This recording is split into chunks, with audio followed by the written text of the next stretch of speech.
Oh my goodness me, where to start?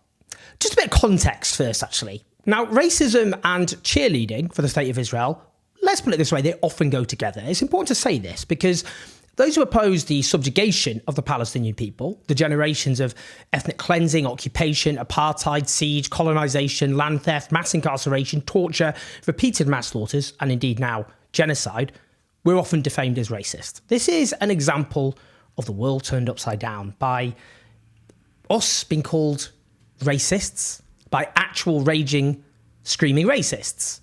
An odd redefinition of racism, to say the least. So if you cheerlead for the subjugation of an entire people by a state whose politicians, army officers and media outlets repeatedly make clear they regard that subjugated people as inferior, indeed that's codified in law, not a racist.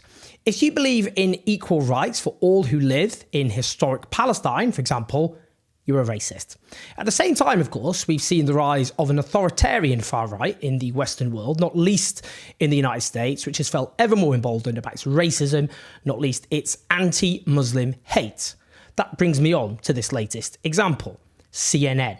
That's where this happened. The target was Mehdi Hasan, a friend of mine, brilliant journalist. I proudly work with him, of course, at Zetio. He was on a show alongside someone called Ryan Gudersky, someone I'm glad to say I was not previously familiar with. I wish it had stayed that way. He's part of the wave of right-wing extremists who have been elevated by the rise of Donald Trump and his far-right movement. Now, this segment really does underline the depths to which we have plunged. If you don't want to be called Nazis, stop doing it. You're called an anti-Semite more than anyone else's table. Yeah. And people would sit there and, no, by me, I never called you an anti-Semite. I mean, I'm not sitting here saying I'm a supporter of the Palestinians, so I'm used to it. Yeah, I hope your beeper doesn't go off. The thing is that... Did you just say I should die? You should not. No, Did you just say I should be killed? No, I did not say that. No, I did not say that. Hold on. Did your guest just say I should be killed on live TV? I said I hope Guys, you don't... let me just stop. You said you hope my beeper doesn't go off. Because you said I'm a big supporter of the Palestinians. Of Hamas? Guys, let me I said stop. Palestinians. Are you? Am I what? No, of course I'm not. Palestinians are not. I apologize. Are you a racist, violent person inciting violence against me? Ryan, That's disgusting. that is completely. Then I apologize. Good That job, is CNN. completely Let's have first out block of say the pocket. Muslim guy You should know be that. blown Then I up apologize. on Then I TV. apologize. Don't Then I say apologize. then I Wow. apologize. You literally. say I thought you said accused Hamas. him. I You apologize. didn't think I said No. Hamas. Yes, I I said did. I support Yes, I did. Palestinian Yes, I rights. did. Why? Because when you hear What's funny Palestinian, is you hear Rudy Hamas. Giuliani said this No, yesterday, because- so you're a great guest to Listen. be here All to right, defend I Rudy told Giuliani. myself Give me I one- wasn't going to give me- entertain give me one nonsense second. today, and so at this point, This is what we're in I now. can't This do is America in Here's 2024. what I will say. Forget the Here's what I- racism. That's It's right. I should That's die. right. I didn't say that. You You should said, die. what does beeper mean? Don't give me your I fake did not say ignorance. you should Guys, die. Why did you say guys, with my give me- beeper give me go? a- So what did you mean? What did you mean by the beeper? So what I did said- you mean? What did you mean by the No, beeper? no, no, no, no. No, you didn't. You said, I hope your beeper doesn't go off. Ryan, stop talking. At least Sorry. have the guts to support your racist comment. Hang on. I'm so sorry. Let her bring it back.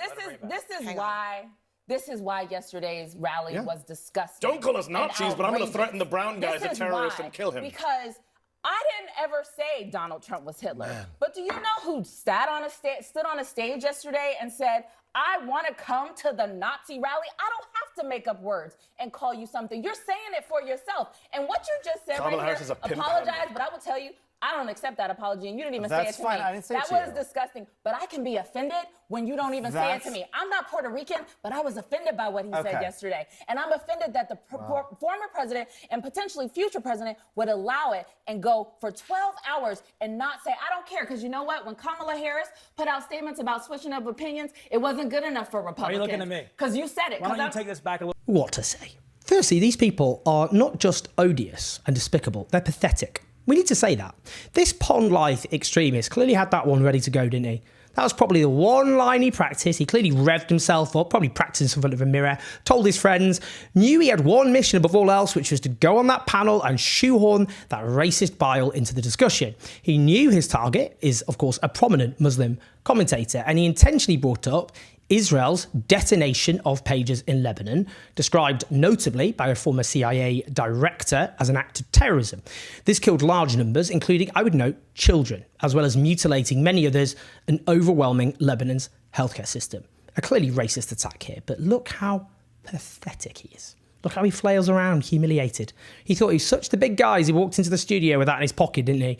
And then acts like a 5-year-old who just wet himself in front of class.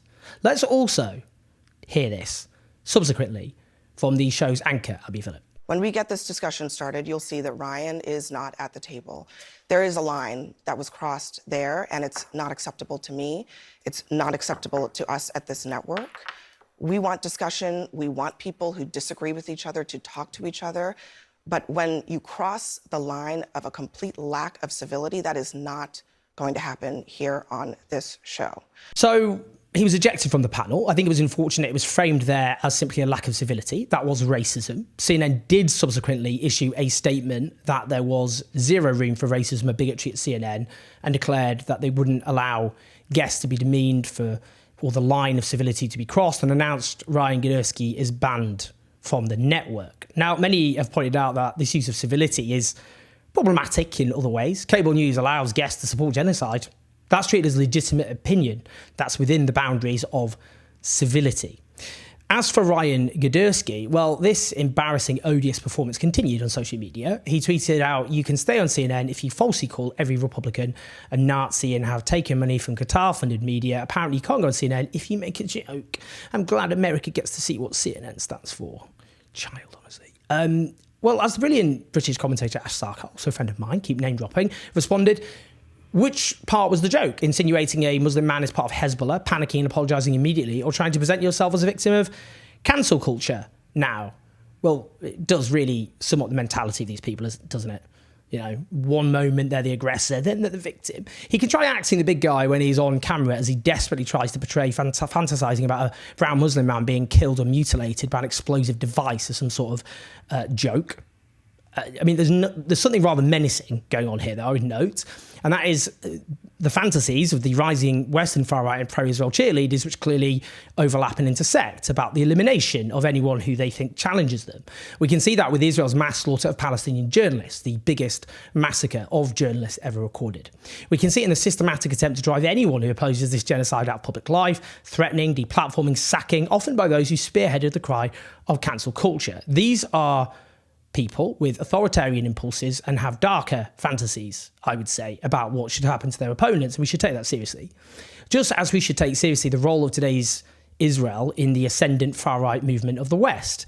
I mean, that far-right movement looks at what in practice is a Western state, one founded, of course, in settler colonialism, as it expands at the expense of an indigenous population, many of them Muslim, but certainly not exclusively, but they certainly zone in on that.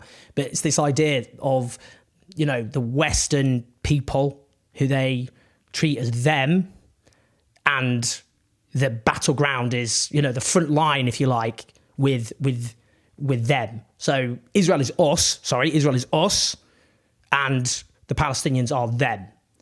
And they see that as a kind of template. And, you know, not all, of course, of the Palestinian people are Muslim, but they do focus on that fact because they see this as a model when it comes to minorities within the West and for the relationship between the West and the global South. And we can see that with far-right movements in Europe, like in France, in Spain. We can see it with Viktor Orban's far-right regime in Hungary, which is deeply anti-Semitic.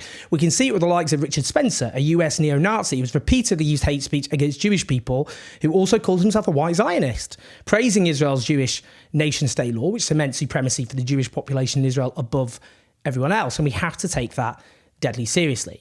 On that note, here is a request for your help in one of the most important projects we've so far done on this channel. Is the Democratic Party's complicity in genocide in Palestine going to sink it in these elections? Is Donald Trump going to succeed in creating some sort of far-right authoritarian regime? Now, I'm off to the United States imminently to travel around the country and film videos in different states like Michigan, Pennsylvania, North Carolina, Wisconsin, each day in the run-up to the election to talk to voters, to politicians, to important public figures. Now, this is very expensive, to say the least. The cost of hiring and paying local videographers for so many videos, let alone all the other costs, is a vast amount of money. And this channel obviously is only made possible by you at patreon.com/ownjazz84. There's also the question of what happens after the election. We don't know what turmoil could follow.